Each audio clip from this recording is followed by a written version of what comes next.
Indian man are sad. आपने बहुत सारी वायरल शॉर्ट्स और रील्स में ऑलरेडी ये स्टेटिस्टिक्स देख ली होंगी कि कितने सारे लड़के डिप्रेशन के थ्रू जाते हैं। और अगर हम एस वर्ड वाले रेट्स की बात करें, एस वर्ड मतलब जो खुद को, तो उन रेट्स के बारे में बात करें तो वो हाईएस्ट मेन में है, जो कि more than double of women है। और मैं ये भी जानता हूँ आपके डीएम से, आपकी कमेंट से और लोगों से बात करके भी कि जो इंडिया का आजकल का यंग लड़का है उसमें से मैक्सिमम लोग are going through sadness. But yes, this is also true कि बहुत सारे लोग जिनको लगता है कि उनको डिप्रेशन है, उसमें से शायद 95% को डिप्रेशन नहीं है। आपकी बस मेंटल हेल्थ इसलिए खराब है कि आप बस सैड हो because of any XYZ reason. ये वीडियो क्लिनिकल डिप्रेशन के लिए नहीं है। अगर आपको क्लिनिकल डिप्रेशन है तो प्लीज हेल्प सीक करो। ये वीडियो है मेरे उस भटके हुए भाई के लिए जो कि पूरा टाइम लो फील करता है और अपनी लाइफ को ऑर्डर में नहीं ला पा रहा। What's up bro, welcome back to be your best. मैं हूं सान कालरा एंड आज के वीडियो में हम बहुत सीरियस बात करने वाले हैं कि आप अपनी मेंटल हेल्थ कैसे इंप्रूव कर सकते हो। प्लीज, बहुत बड़ा डिस्क्लेमर ये है कि ये वीडियो कोई मोटिवेशनल वीडियो नहीं है। मैंने आपको पहले भी बोला है कि motivational videos literally intellectual masturbation होती है। मैं इस वीडियो में आपको प्रॉपर स्टेप्स बताने वाला हूं आपकी मेंटल हेल्थ इंप्रूव करने के लिए। कोई फालतू की बकवास नहीं करने वाला। लेकिन हाँ, this video is also not an easy steps वाला वीडियो। इस वीडियो में जो आपको स्टेप्स बताने वाला हूं उनको कॉपी करने के लिए मुझे चाहिए आपकी फुल अटेंशन, मुझे चाहिए आपकी डेडिकेशन, आपकी कमिटमेंट, और एक लंबे टाइम में आपकी मेंटल हेल्थ सही हो जाएगी अगर वो क्लिनिकल डिप्रेशन नहीं है तो। और एक और डिस्क्लेमर मैं दूंगा आपको कि आजकल जितना भी ये कंटेंट चल रहा है, रेड पिल वाला, लड़कों को ये, लड़कों को वो, तो लोग बस जाते हैं, थोड़ी सी बुक्स पढ़ते हैं और उन बुक्स को पढ़ के उनमें से पॉइंट निकाल के उस पर वीडियो बना देते हैं। वो तो सिर्फ एक कंटेंट का धंधा है उनका। तो मैंने पिछले 10 साल में जो सीखा है,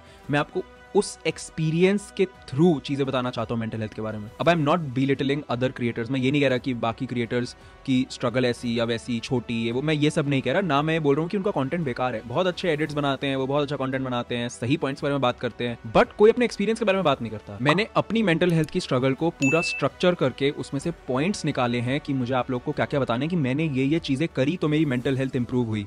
और मेंटल हेल्थ का मैं पहले बताता हूँ सबसे मेन फंक्शन क्या होता है। क्यों चाहिए आपको एक अच्छी मेंटल हेल्थ? वो आपको सिर्फ इसलिए चाहिए ताकि आप खुश रहो। लाइफ का अल्टीमेट एम खुशी है, ना पैसा ना फेम, सिर्फ खुशी। अब वो खुशी आपको कैसे मिलती है? वो सिर्फ पैसे से नहीं मिल सकती, लेकिन हाँ पैसा बहुत बड़ा फैक्टर है। वो सिर्फ फेम से नहीं मिल सकती, लेकिन हाँ फेम बड़ा फैक्टर है। मतलब सोसाइटी में इंटरेक्शन बहुत बड़ा फैक्टर है, और ऐसे बहुत सारे फैक्टर्स होते हैं।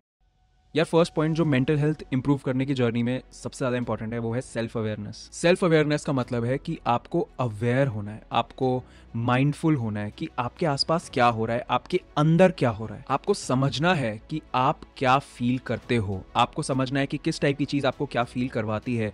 आपको ये समझना है कि जो आपके आसपास हो रहा है आपके साथ, वो आपके साथ क्यों हो रहा है। बहुत लोग अपने दिमाग में इतने क्लाउडेड चलते हैं, मतलब कि उनके दिमाग में इतनी ज्यादा चीजें इधर उधर हो रही होती हैं कि वो समझ ही नहीं पाते कि उनकी लाइफ में क्या हो रहा है और क्या नहीं हो रहा। आपको खुद को जानना पड़ेगा, आप किस टाइप के इंसान हो, आपके क्या ओपिनियंस और आपके क्या व्यूज हैं, और फिर अपने आप से पूछना पड़ेगा कि वो ओपिनियंस और व्यूज क्यों हैं। आपको समझना पड़ेगा कि जैसे आप सोचते हो वैसा क्यों सोचते हो। और जब आप खुद को जानोगे ना सब्जेक्टिवली, उसके बाद नेक्स्ट स्टेप में आप अपने आप को ऑब्जेक्टिवली भी जानोगे। इसका क्या मतलब हुआ? इसका मतलब है कि मान लो on a scale of 1 to 10 hypothetically आप कितने एंग्जियस हो, आप on a scale of 1 to 10 hypothetically कितने सैड हो, आप on a scale of 1 to 10 कितनी लो एनर्जी फील करते हो। और यही सारी चीजों से आप समझ पाओगे कि अच्छा मैं भी यहाँ हूँ और मेरे को एम करना है 10 on 10। ऐसे मैं आपको बताऊं, मैंने अपनी मेंटल हेल्थ पे बहुत ज्यादा फोकस करना शुरू किया था 2021 में। उससे पहले भी मैं छोटे छोटे स्टेप्स लेता था, बट मैंने बहुत तगड़े तरीके से 2021 में शुरू किया था, जहां मैंने सोचा था कि ब्रो मेरी लाइफ का ये एम है कि मेरे को खुश रहना है। और ये सबसे ज्यादा इस चीज में मतलब जेन्युइन बताऊंगा मैं, मेरी हेल्प करी या फिर मतलब मैंने किसका कंटेंट देख के ये समझा। गैरी वी एक बहुत बड़े बिजनेसमैन बन चुके हैं, बहुत पॉपुलर इंसान है सोशल मीडिया पे। उनके ऑलमोस्ट हर 6-7 कंटेंट में यही होता है कि लाइफ्स एम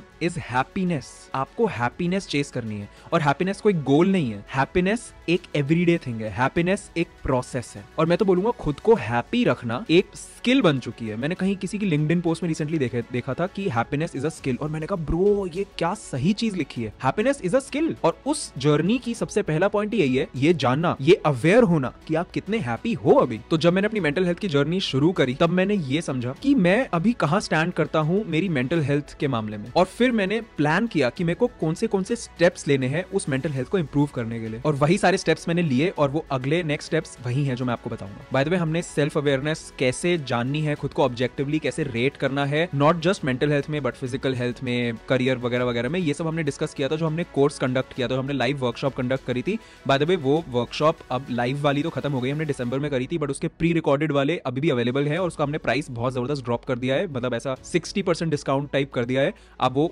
लेना चाहो तो नीचे डिस्क्रिप्शन में लिंक है, आप देख सकते हो। हमने एक्जैक्टली एक्सेल खोल के उसके अंदर टेबल बना के कैसे जज किया था कि हम अभी लाइफ में कहां स्टैंड करते हैं और हमें आगे कैसे जाना है। सेकंड पॉइंट पे आते हैं, और ये पॉइंट जनरली लोग इसके बारे में बात उतनी नहीं करते मेंटल हेल्थ से रिलेटेड, और वो इस पॉइंट को काफी, अगर कोई और होता तो बेसिकली बहुत एंड में बताता आपको ये पॉइंट, बट मेरे हिसाब से सेल्फ अवेयरनेस के बाद ये सबसे इंपॉर्टेंट पॉइंट है। क्यों? क्योंकि मेरी पर्सनल लाइफ में इस पॉइंट का सबसे बड़ा रोल रहा है। और अगर आप इतने टाइम से मेरा कंटेंट देख रहे हो तो मैं ये मान के चल रहा हूँ कि आप कहीं ना कहीं मेरे से कनेक्ट करते होगे, और इसीलिए कहीं ना कहीं हम सिमिलर होंगे। आप और मैं कहीं ना कहीं जरूर सिमिलर होंगे, तभी आपको कंटेंट हमारा पसंद आता होगा, तभी यूट्यूब का एल्गोरिथम आपको हमारा कंटेंट रेकमेंड करता है। और ये पॉइंट है, find your purpose.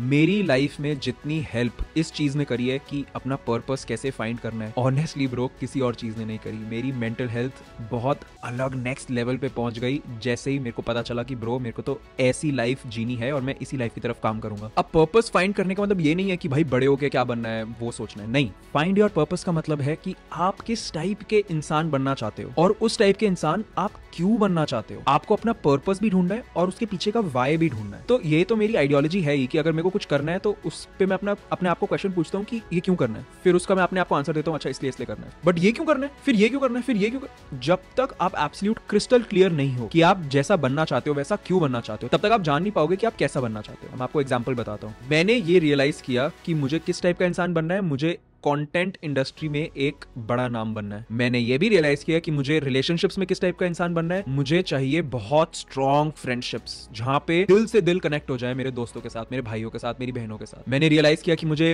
Romantic life में किस टाइप का इंसान बनना है। मैं चाहता हूं कि मैं जिस भी लड़की के साथ रोमांटिक हूं उसके साथ बहुत दिल से रोमांटिक हूं, मुझे जेन्युइन एक दिल से दिल का कनेक्शन फील हो। और मैंने रियलाइज किया कि मुझे अपने आप के साथ कैसी रिलेशन चाहिए। मैं अपने आप से कभी दुखी नहीं होना चाहता, मैं खुद से हमेशा खुश रहना चाहता हूं। और इस टाइप का इंसान कैसे बनते हैं, फिर मैंने उसको ब्रेक डाउन किया कि ठीक है, अगर मुझे रिलेशनशिप्स इस टाइप की चाहिए, अपनी फ्रेंडशिप्स ऐसी चाहिए, तो मेरे को इस टाइप का इंसान बनना पड़ेगा कि जो सामने वाले की हेल्प भी करता है, सामने वाले से खुल के इमोशनल बातें भी करता है, सामने वाले को अच्छे से टाइम देता है। तो ये सब मैंने रियलाइज करी, टास्क्स मेरे को क्या क्या करने पड़ेंगे। अब जो आप अपना पर्पस ढूंढोगे ना, उसमें बहुत ज्यादा मैटर करता है कि उस पर्पस की कैरेक्टरिस्टिक्स दूसरों को हेल्प करने वाली है, या फिर आपने बस वो पर्पस सिर्फ एक पैसा बनाने के लिए सोचा है। अगर मैं ये चैनल शुरू करते हुए ये सोचता कि मेरे को बस पैसा कमाना और मेरे को फेम चाहिए, तो कभी भी वो एक फुलफिलिंग पर्पस नहीं हो पाता। कभी भी मुझे इतनी खुशी फील नहीं होती जितनी अभी होती है। ऐसे बहुत चैनल्स हैं, बहुत क्रिएटर्स हैं जिनके मिलियंस में फॉलोअर्स और सब्सक्राइबर्स हैं, हमारे सिर्फ 5 लाख हैं। लेकिन जब ये चैनल शुरू किया था तब मेरे दिमाग में यही था कि ब्रो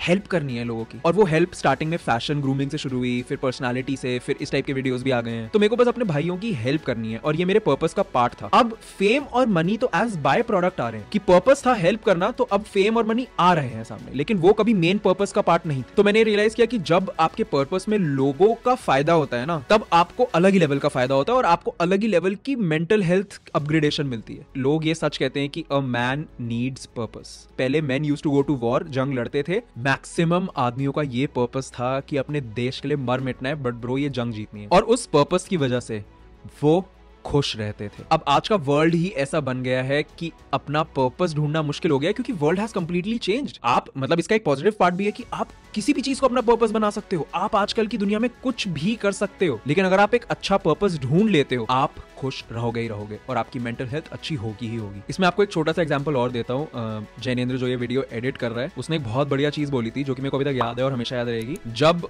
मैं जैनेंद्र से पहली बार मिला था, उसने मेरे को ये बोला था कि मैंने बहुत चीजें ट्राई कर ली, बट मैंने फाइनली डिसाइड कर लिया है कि मेरे को एडिट करना है। आप इस चीज की पावर को समझो। उसने फाइंड कर लिया, उसने लॉक कर लिया, उसने सोच लिया कि मेरे को तो एडिटिंग में ही फोड़ना है। इस चीज की पावर को जो आप समझोगे, जो पर्पस मिलने वाली चीज है, वो सबसे ज्यादा लिबरेटिंग चीज है, आपको फ्री कर देती है। और वहां पे आपके दिमाग में जो इतना ज्यादा घुसर पुसर चल रहा होता है, वो एकदम सही हो जाता है। और ये पर्पस ढूंढना आसान नहीं होता। जैनेंद्र बिहार से है, उसको डेफिनेट, आप बिहार छोड़ो, दिल्ली में भी अगर कोई अपनी फैमिली में जाके बोलेगा ना कि भाई मेरे को एडिटर बनना है, वहां पे भी स्टिग्मा है। दुनिया 1000 सवाल बोलती है, 1000 प्रॉब्लम्स देती है, लेकिन जब आपने पर्पस ढूंढ लिया तो ढूंढ लिया। और अगर आप उस पर्पस पे स्टिक करो, उसका मतलब ये है कि आपकी मेंटल हेल्थ सही हो ही रही है। और पर्पस ढूंढ के फुल थ्रॉटल उस पर्पस की तरफ काम करने के लिए ना, आपको स्टार्टिंग में, एटलीस्ट मैंने तो करा था, एक टर्बो मोड, मैं जिसको बोलता हूँ अपनी तरफ से, मैं बचपन में ऐसा कार्टून बेंटन देख के मैंने ये बनाई थी 6 महीने की टर्बो मोड, जो यूट्यूब पे काफी लोग उसको मॉन्क मोड भी बोलते हैं, उस मतलब सिमिलर है वो थोड़ा सा, वो मैंने फॉलो किया था। उस पे भी एक अलग से वीडियो आप कहोगे तो बना दूंगा मैं। नेक्स्ट पॉइंट जिस पे मैंने फोकस किया मेंटल हेल्थ इंप्रूव करने के लिए, वो है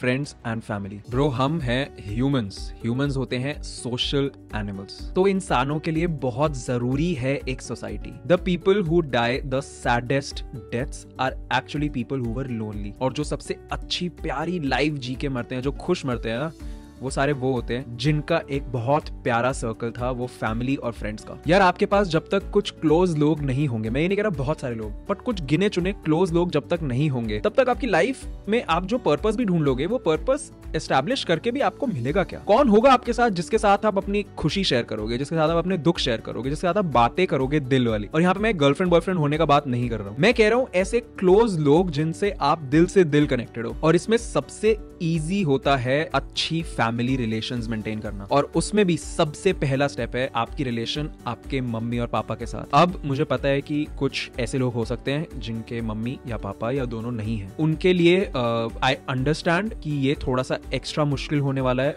बट आपको तब भी अपने क्लोज सेट ऑफ फैमिली बनानी है। अब वो फ्रेंड्स भी फैमिली बन सकते हैं, बट अगर सिर्फ मम्मी पापा के कॉन्टेक्स्ट में बात करूं तो ब्रो अंडररेटेड एडवांटेज है। आप रियलाइज नहीं करते हो कि आपके पास एक मम्मी पापा होना कितनी बड़ी एडवांटेज है, कितनी बड़ी ब्लेसिंग है। और इस ब्लेसिंग को आपको बिल्कुल भी वेस्ट नहीं करना है, आपको सब कुछ शेयर करना है अपने मम्मी पापा के साथ। मैं भी पहले मम्मी पापा से कुछ नहीं शेयर करता था, क्योंकि एज अ टीनेजर हमेशा ऐसा लगता है ना कि यार नहीं हम मम्मी पापा से क्यों बताएंगे, इनको क्या पता, ये हमें नहीं समझेंगे। ब्रो आपके मम्मी पापा ये लाइफ ऑलरेडी जी चुके हैं, वो सब समझेंगे। और अगर वो ना भी समझें तो आपके पास कौन सा ऐसा आउटलेट है जिसके साथ आप ये सब डिस्कस कर सकते हो? मम्मी पापा आपके पास फ्री में अवेलेबल हैं। अब मैं ये भी मानता हूं कि कई सिचुएशंस में मम्मी या पापा, स्पेशली मम्मी, टॉक्सिक भी हो सकते हैं, और ये सच है, लेकिन टू सम एक्सटेंट एटलीस्ट कुछ टॉपिक्स आप मम्मी पापा से डेफिनेटली डिस्कस कर सकते हो। और कुछ चीजों में जिसमें आपके मम्मी पापा आपकी मेंटालिटी नहीं समझते, आपकी बातें नहीं समझते, वो आपको सिर्फ नेगेटिव रिस्पॉन्स देते हैं, वो चीजें आप किसी और से डिस्कस कर सकते हो, वो चीजें उनसे डिस्कस मत करो। बट अगर आप अपने मम्मी पापा को गालियां भी देते हो कि भाई नहीं आप नहीं समझते ये वो, आपने कभी खुद से ट्राई किया उनको समझाने का? आपने बिठा के बोला कि नहीं प्लीज मेरी बात सुनो? मेरे हिसाब से आपको अपने मम्मी पापा को एकदम फॉर ग्रांटेड लेना चाहिए। मैं भी शुरू में कुछ नहीं बताता अपने मम्मी पापा को,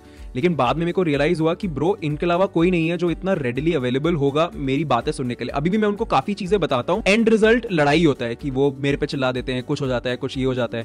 फिर मैं उनको बैठ के समझाता हूँ कि देखो मेरे को ये चीज डिस्कस करनी है आपसे, मेरे को अपने अंदर से ये दुख बाहर निकालना है, तो वो मैं आपके साथ करूंगा ही करूंगा, और आप उनसे डिस्कस करो। और अगर हम फ्रेंड्स बनाने की बात आए तो देखो मैं ये वाली एडवांटेज भी समझता हूँ कुछ लोगों की जो होती है, मे बी वो बहुत प्यारे हैं, उनकी पर्सनालिटी बहुत प्यारी है, क्योंकि वो उनकी अपब्रिंगिंग ऐसी थी, इतने अच्छे तरीके के हाउस होल्ड में थी, क्योंकि बहुत एक्सट्रोवर्टेड सी पर्सनालिटी हुई, या फिर वो अच्छे दिखते हैं तो लोग उनसे बात कर लेते हैं। ठीक है मान लिया आप और मैं इंट्रोवर्ट पैदा हुए, हम बोरिंग भी थे, और हम मान लो गंदे भी दिखते थे कि भाई किसी का मन नहीं करता आके बात करने का, तो मैं मानता हूं कि हमारी डिसएडवांटेज है। तो क्या एक्स्ट्रा मेहनत करो, और मेहनत करो दोस्त बनाने में, क्योंकि एक बार ये सुपरफिशियल चीजों से हट के आपके दोस्त बन गए, जब वो क्लोज बॉन्ड बन जाएगी ना, तब वो एक्स्ट्रा मेहनत आपको रियलाइज होगा कि वर्थ इट थी। एज एन इंट्रोवर्ट दोस्त बनाना, नए लोगों से बात करना बहुत ज्यादा मुश्किल और बहुत ज्यादा स्केरी है, मैं मानता हूं बहुत अनकंफर्टेबल है, बट कंफर्टेबल चीजें करके वैसे भी लाइफ में कुछ नहीं मिला किसी को, तो आपको एक्स्ट्रा एफर्ट मारना पड़ेगा दोस्त बनाने में। दोस्तों के बिना लाइफ को एंजॉय नहीं कर पाओगे। मैं ये नहीं कह रहा कि हर टाइम दोस्तों के साथ रहो, मैं मोस्ट ऑफ द टाइम्स अकेला ही होता हूँ, मोस्ट ऑफ द ट्रैवल जो मैं करता हूँ वो अकेले ही करता हूँ, लेकिन जब भी मैं अपने दोस्तों के साथ होता हूँ तब मैं इतना अच्छा फील करता हूँ, मेरी मेंटल हेल्थ इतनी अच्छी हो जाती है, मैं इतना खुश होता हूँ कि मतलब क्या ही बताऊं। और जब आपके दोस्त बनेंगे उनके लिए थैंकफुल रहो ब्रो, उनको ये चीजें जाके बताओ कि I am glad you are my friend. मैं अपने दोस्तों को बोलता हूँ कि भाई थैंक यू कि तू मेरा दोस्त है, शुभम थैंक यू कि तू मेरा दोस्त है, देखो ऐसे मैं बोलता हूँ। और आपको फोकस करना है ट्रू फ्रेंड्स बनाने के लिए, जो कि मुझे पता है कि इनिशियली पता नहीं चल सकता कि कौन कितना अच्छा दोस्त बनेगा, लेकिन आपकी कंपैटिबिलिटी जिससे फील हो रही है आपको उसको दोस्त बनाना है, और आगे जाके एफर्ट्स डालते रहना है उस पॉइंट तक कि जब तक वो अच्छा दोस्त ना बने। अगर वो अच्छा दोस्त नहीं बन रहा होता तो कट ऑफ कर दो, नेगेटिव लोगों को हम कट ऑफ कर देंगे। आपको बिल्कुल भी नेगेटिव लोगों के साथ नहीं रहना है। जो दोस्त आपको नीचा दिखाते हैं, आपको पुट डाउन करते हैं, उनसे बिल्कुल भी बात करने की जरूरत नहीं है। सही लोगों का सिलेक्शन भी बहुत ज्यादा इंपॉर्टेंट है। और इसी पॉइंट में ये भी आता है कि जितना ज्यादा आप नए नए लोगों से बात करोगे, उतना ज्यादा आपका दिमाग खुलेगा, उतने ज्यादा भी आप अच्छा फील करोगे। फिर चाहे वो एक लौंडा हो जो आपको कहीं क्रिकेट खेलते हुए मिल गया, उससे बात करो।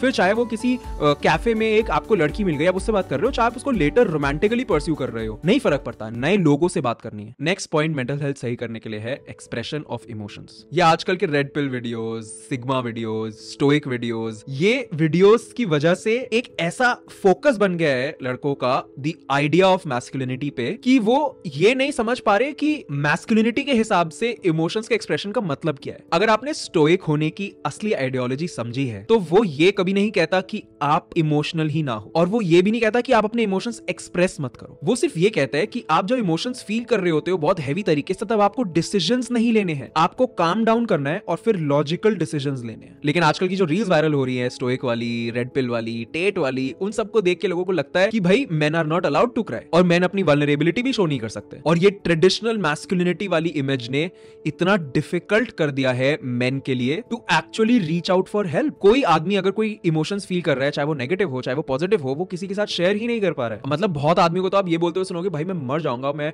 मार खा लूंगा, लेकिन मैं किसी से हेल्प नहीं मांगूंगा। और मैं ये भी मानता हूं कि मोस्ट ऑफ अस, आपके मेरे जैसे लोग, स्पेशली आदमी, इस टाइप की अपब्रिंगिंग से आए हैं, क्योंकि बचपन में हम लोग आइदर लोअर मिडिल क्लास या फिर मिडिल क्लास से आए हैं, और वहां पे और उस अपब्रिंगिंग की वजह से हम बड़े होके सब कुछ ही खुद करना चाहेंगे, और इसको कहते हैं हाइपर इंडिपेंडेंस। मैं भी पहले यही सोचता था कि नहीं, मेरे लिए सिर्फ मैं हूं इस दुनिया में, जो कि एक तरीके से सच भी है, लेकिन उसकी वजह से मैं उस नेगेटिव वाली साइड चला गया था कि सिर्फ मैं ही हूं जो अपने आप की हेल्प करूंगा, मैं किसी और से हेल्प नहीं मांगूंगा। बट जैसे धीरे धीरे मेरे को रियलाइज हुआ कि हाँ, मैं अपना ध्यान हर चीज में खुद रख सकता हूँ, फाइनेंशियली, इमोशनली, मेंटली, सब कुछ, लेकिन it is always better to seek help. और ये हेल्प कोई एहसान वाली हेल्प थोड़ी ना है, आप बस इमोशंस ही तो शेयर कर रहे हो। और मैं आपको इस बात का लॉजिक इस बात से भी देता हूँ कि मेरे ऐसे बहुत दोस्त हैं जो कि अमीर घरों में पैदा हुए थे, और वो लोग जनरली इमोशंस दिखाने से नहीं रुकते, क्योंकि उनकी लाइफ में पैदा जब वो हुए थे तो इतनी स्ट्रगल्स नहीं थी कि उनको सबकी रिस्पॉन्सिबिलिटी लेनी पड़ी, कि उनको इंडिपेंडेंट होना पड़ा हर चीज से। और मैं ये नहीं कह रहा कि इस चीज से सक्सेस डिसाइड होता है, मैं सिर्फ इतना कह रहा हूं कि मेंटल हेल्थ पे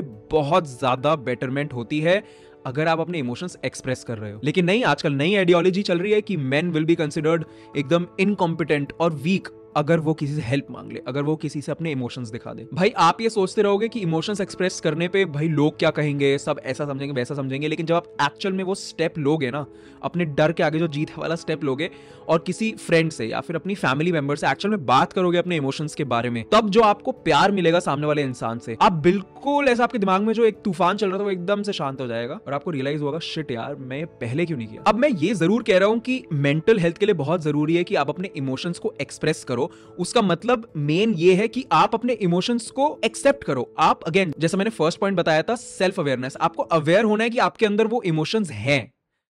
यार नेक्स्ट पॉइंट पे आते हैं। मेरे हिसाब से आपको एक अच्छी मेंटल हेल्थ के लिए वर्कआउट तो करना ही चाहिए, और जो मैं बोलूंगा ये उस सिनेरियो में वैलिड है जब वर्कआउट आपकी रोजी रोटी का पार्ट नहीं है। मतलब कि आप फॉर एग्जांपल फिटनेस इन्फ्लुएंसर नहीं हो या फिर प्रोफेशनल बॉडी बिल्डर नहीं हो, तब 100% जब आप वर्कआउट करते हो, फिर चाहे वो जिम हो या फिर आप जाके बस लॉन टेनिस खेल रहे हो या फिर बस आप एक रन के लिए जा रहे हो, सभी फॉर्म्स ऑफ एक्सरसाइज जो कि आपकी बॉडी को काफी पुश करती हैं, वो सारे बहुत ज्यादा एंडोर्फिन्स निकालती हैं आपकी बॉडी में, और साथ ही ब्लड फ्लो भी अच्छा करती हैं और ऑक्सीजन लेवल्स भी अच्छा करती हैं, जिसकी वजह से आप बहुत ज्यादा एनर्जेटिक फील करते हो और अल्टीमेटली आपकी मेंटल हेल्थ बहुत अच्छी हो जाती है। अब मैं आपको एक एग्जांपल देता हूँ। मैं जब जिम जाता हूँ तो जिम सिर्फ मैं बॉडी बनाने नहीं जा रहा, बॉडी तो कभी ना कभी बन ही जाएगी, लेकिन मैं जिम बिल्कुल भी किसी दिन भी सुबह इसलिए मिस नहीं करता क्योंकि जिम से ज्यादा अच्छी चीज इस टाइम पे मेरी लाइफ में मेंटल हेल्थ के लिए और कुछ नहीं है। मेरे लिए जिम एक मेडिटेशन सेंटर है। मैं लिटरली मेडिटेट करना छोड़ चुका हूँ। मेरे को 1-1.5 साल हो गया मैंने मेडिटेशन नहीं करी, क्योंकि जिम में लिटरली मैं मेडिटेट कर पाता हूँ। जबकि तेज वॉल्यूम पे गाने बज रहे होते हैं, आसपास लोग चैं चैं कर रहे होते हैं, लेकिन मैं जब जिम में एक्सरसाइज कर रहा होता हूँ उस टाइम पे मुझे कुछ नहीं सुनाई देता,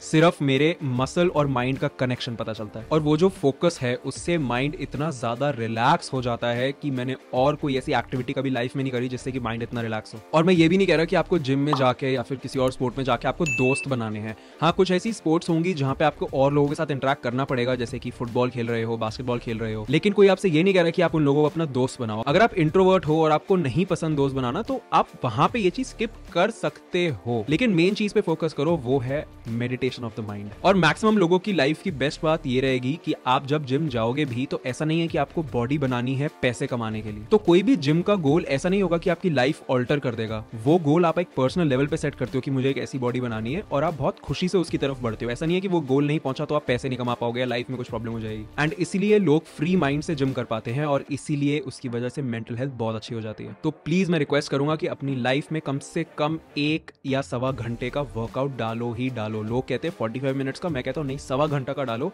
खुद को प्रायोरिटाइज करो। और इसी के साथ एक इंपॉर्टेंट फैक्टर ये भी आता है कि आपको अपनी डाइट बहुत हेल्दी रखनी है। अब ये डाइट हेल्दी वाला पॉइंट तो लगेगा कि क्या फालतू में खाने से क्या रिलेशन है, लेकिन रिलेशन मैं आपको समझाता हूँ। मान लो कि आपका मैगी खाने का मन कर रहा है, तो स्टार्टिंग में तो आपका बड़ा मन किया, आपके अंदर से बहुत खुशी जागी कि अब मैं मैगी खाऊंगा, मैगी खाऊंगा।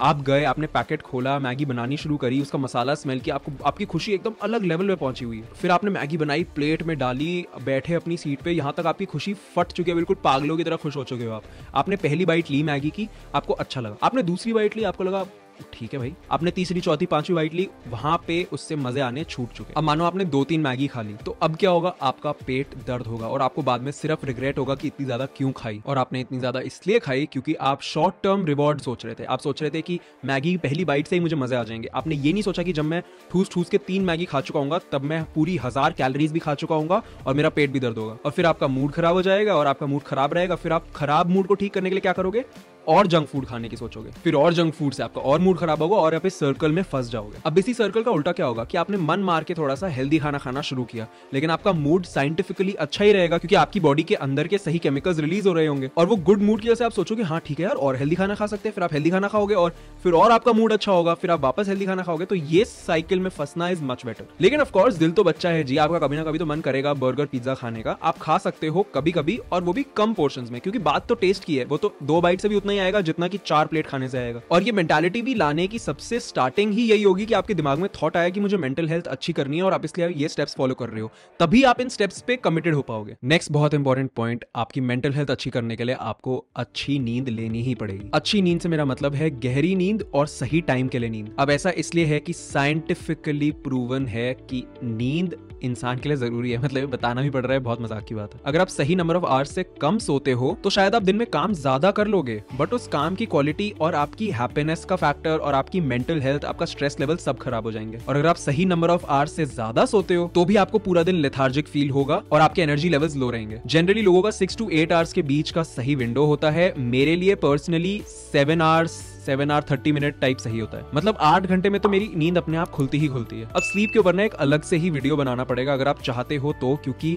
जो स्पेशली मेन होते हैं हमारी सोसाइटी में, उनके लिए स्लीप को अच्छा करना काफी अलग तरीका रिक्वायर्ड होता है। तो अगर आप चाहते हो कि उस पर एक अच्छा वीडियो बने, अगर आपको लगता है कि रात को आपको नींद अच्छी नहीं आती या फिर लंबी नहीं आती, तो डेफिनेटली मेरे को कमेंट्स में बताना। एंड नेक्स्ट पॉइंट पे चलते हैं। मेंटल हेल्थ अच्छी करने के लिए एक चीज जो मेरे लिए बहुत अच्छी काम करी वो थी प्रोडक्टिविटी हैक्स। अब ये पॉइंट लिटरली आपको कोई और नहीं बताएगा, लेकिन मेरी लाइफ में प्रोडक्टिविटी हैक्स ने इतना बड़ा पार्ट प्ले किया है कि मैं क्या ही बताऊं आपको। अब इस चीज पे भी बहुत डिटेल में जा सकता हूं मैं, और मेरी बहुत ज्यादा इंटरेस्ट का टॉपिक है ये, क्योंकि मैं बहुत क्रेजी तरीके से, एफिशिएंट तरीके से अपना दिन प्लान करता हूं और काम करता हूं। लेकिन मैं आपको 2 सबसे इंपॉर्टेंट चीजें बताता हूं जो मेंटल हेल्थ पे जिन्होंने सबसे अच्छा इफेक्ट किया मेरे पे। और उसमें से सबसे पहली चीज है कि आपको एकदम सही अमाउंट में और सही तरीके से ब्रेक्स लेने हैं।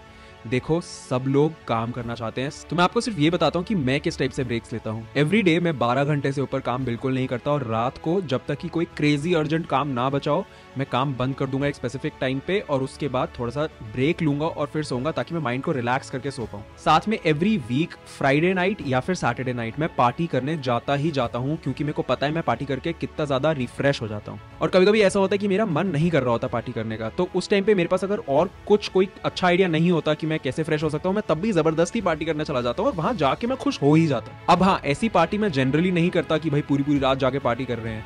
मैं जाऊंगा 12 बजे और 1:30 या मैक्स 2 बजे तक घर वापस पहुंच जाऊंगा, क्योंकि मुझे चाहिए ही वो 2 घंटे होते हैं माइंड को फ्रेश करने के लिए। अब ये तो हो गया on a week level, but on a quarter level हर 2 या 3 महीने में मैं कोशिश करता हूँ कि मैं कहीं ना कहीं ट्रैवल करने चला जाऊं। वहां पे जाके देखो कंप्लीटली काम तो नहीं रोका जा सकता क्योंकि इतनी सारी चीजें चल रही हैं, सब बंद हो जाएगा, बट वहां पे एटलीस्ट मैं दूसरी जगह रहता हूँ तो दिन में एक विंडो रखी काम की, बाकी टाइम तो एंजॉय कर ही सकते हो। अब ये सारे अलग अलग टाइप के ब्रेक्स लेके मेरा brain at a micro level and at a macro level दोनों पे बहुत ज्यादा सॉर्टेड रहता है और शांति से सारा काम हो पाता है। इतने ज्यादा काम करने के बाद भी मुझे कभी स्ट्रेस्ड, मतलब नेगेटिव सेंस में स्ट्रेस्ड फील नहीं होता। दूसरा प्रोडक्टिविटी हैक जो कि काफी पॉपुलर है बट बहुत ज्यादा मेरी लाइफ चेंज कर दी है जिसने, वो है रूटीन सेट करना। अब एक लंबे स्ट्रेच ऑफ टाइम पे मेरा रूटीन फिक्स्ड रहता है। मैं ये नहीं कह रहा कि मैं जिंदगी भर 5 बजे ही उठता हूँ, लेकिन अगर मैं 5 बजे उठ रहा हूँ तो वो मैं लगातार 2 महीने के लिए तो करूंगा ही करूंगा। और 5 बजे उठने के बाद भी मेरा रूटीन एकदम फिक्स्ड है, मुझे उसके बारे में सोचना नहीं पड़ता। मैं एक पेपर पे लिख के रखता हूँ ताकि सुबह उठते ही मेरा दिमाग मुझे ना चलाना पड़े और मेरे दिमाग की पावर बचे। और उसी रूटीन में जिम भी इंक्लूडेड है, स्किन केयर भी इंक्लूडेड है। ये सारी चीजें बहुत स्ट्रक्चर्ड तरीके से रोज सेम चलती हैं।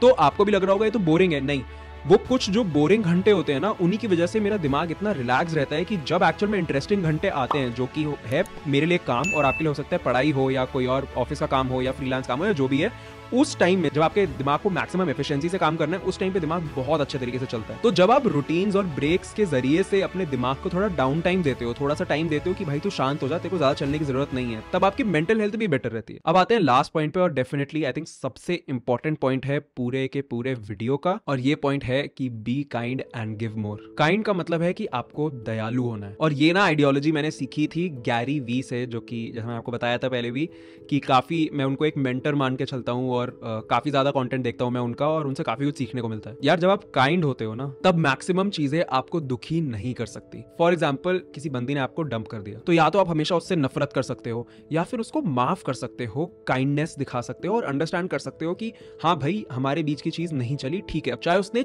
चीट किया हो, आपको तब भी अपनी काइंडनेस मेंटेन करके रखनी है। अब यहाँ पे काइंड होने का मतलब ये नहीं है कि उसके पीछे पीछे भागे भागे गए, नहीं, यहाँ पे काइंड होने का मतलब ये है कि उससे सब रिश्ते नाते तोड़े और ये भी अंडरस्टैंड किया कि आपको उसको हेट नहीं करना है, यहाँ पे आपको नफरत नहीं दिखानी। यार इस टाइप की फॉरगिविंग मेंटालिटी से ना आप अपने अंदर की नेगेटिविटी को बहुत कम कर देते हो, जिससे कि बहुत अच्छी मेंटल हेल्थ हो जाती है। अब मैं एक और चीज बता दूं कि काइंड होने का मतलब ये नहीं है कि सामने वाला अगर आपका नुकसान कर रहा है तो आप अपना नुकसान होने दो, नहीं। काइंड हो अपने आप के साथ भी, आपको समझना पड़ेगा कि आपको खुद को खुश रखना है और ये आपका प्राइमरी एम है। तो इसलिए आप सामने वाला जो आपको नुकसान कर रहा है वो भी नहीं झेलोगे, लेकिन हाँ उसका नुकसान करके आपको कुछ नहीं मिलने वाला। अब मैं आपको अपना एग्जांपल भी बताऊं ब्रो, हमारी कम्युनिटी इतनी बड़ी हो गई है, हमारे 500 के सब्सक्राइबर्स क्रॉस हो चुके हैं, हमारे 100K से ऊपर हो चुके हैं हमारे दोनों इंस्टाग्राम पेजेस पे, बहुत बड़ी कम्युनिटी हो गई है। और जब कम्युनिटी बड़ी हो जाती है ना, तब कुछ ना कुछ 1% 1.5% हेटर्स भी होते हैं। लेकिन हाँ मैं ये मानता हूँ कि हमारे हेटर्स पता नहीं क्यों कम है कंपेयर टू हमारे सपोर्टर्स। लेकिन जो भी है, जितने भी हेट कमेंट्स भी आते हैं, आप किसी भी कमेंट पे देख लो, मैंने आज तक कभी कोई नेगेटिव रिप्लाई नहीं किया, क्योंकि मेरा ये मानना है कि जिसने हेट कमेंट किया है, मैं उस पर अगर रिप्लाई करूंगा नेगेटिव तो वो कहीं लीड नहीं करने वाला। और अब तो मेरे अंदर से नेगेटिविटी आती भी नहीं है, मैंने स्टार्टिंग में खुद को फोर्स करके पॉजिटिविटी निकाली, तो अब मेरे अंदर की एक्चुअल नेगेटिविटी ही मर गई है हेटर्स के अगेंस्ट। और जब आपके अंदर ये नेगेटिव थॉट्स नहीं आते ना किसी और को लेके, उस टाइम पे जो आपको रिलैक्सेशन फील होता है ना आपके दिमाग में, मैं आपको कैसे समझाऊं यार, मतलब इतना लाइट फील होता है। तो प्लीज प्लीज प्लीज हमेशा काइंडनेस का पाथ फॉलो करना। अब मुझे पता है मेरी ऑडियंस मैक्सिमम काफी ज्यादा यंग है, शायद आप इस चीज में बिलीव ना कर पाओ या आपके लिए मुश्किल हो इस चीज में बिलीव करना कि हाँ यार सही में काइंडनेस से कुछ होगा। लेकिन प्लीज मैं आपसे रिक्वेस्ट कर रहा हूँ, प्लीज ट्रस्ट करके देखो, एक हफ्ते के लिए काइंड होके देखो, आपको इतना रिलैक्सिंग फील होगा कि मतलब मजे आ जाएंगे। एनीवे यही था यार मेरे ट्राइड एंड टेस्टेड तरीके मेंटल हेल्थ सही करने के। मैं आपको फालतू फंडे नहीं दे सकता जो मैंने बस इंटरनेट से रिसर्च करके आपको सुना दिए होते। मैं आपको जेन्युइन वो पॉइंट्स बताना चाहता था जो कि मैंने खुद एक्सपीरियंस करे हुए हैं। प्लीज मेरे को कमेंट्स में बताना कि आपकी अभी की मेंटल हेल्थ कैसी है, और जब आप ये ऊपर के सारे अप्लाई कर लोगे तो प्लीज आके मुझे 2 हफ्ते 3 हफ्ते 4 हफ्ते 2 महीने प्लीज वापस आके जरूर बताना, अपनी ही कमेंट पे रिप्लाई कर देना चाहे तो, कि आपकी अब मेंटल हेल्थ कैसी हो गई है। ट्रस्ट मी 100% भाई टू भाई बता रहा हूँ, ये स्टेप्स फॉलो करोगे आपकी पक्का मेंटल हेल्थ इंप्रूव होगी, I promise, 100% guarantee. And by the way इस वीडियो पे भी हम गिव अवे कर रहे हैं 5000 रुपीज किसी एक लकी सब्सक्राइबर को। आपको बस हमारे चैनल के आपके फेवरेट वीडियो में से कोई भी 30 सेकंड्स निकाल के शॉर्ट्स या रील्स पे पोस्ट करने हैं किसी भी अकाउंट पे, एंड जिसके वीडियो वायरल हो जाएंगे उन सबको हम 5000 रुपीज का एक गिव अवे करेंगे every month. Anyway thanks for watching, look your best, feel your best and B your best.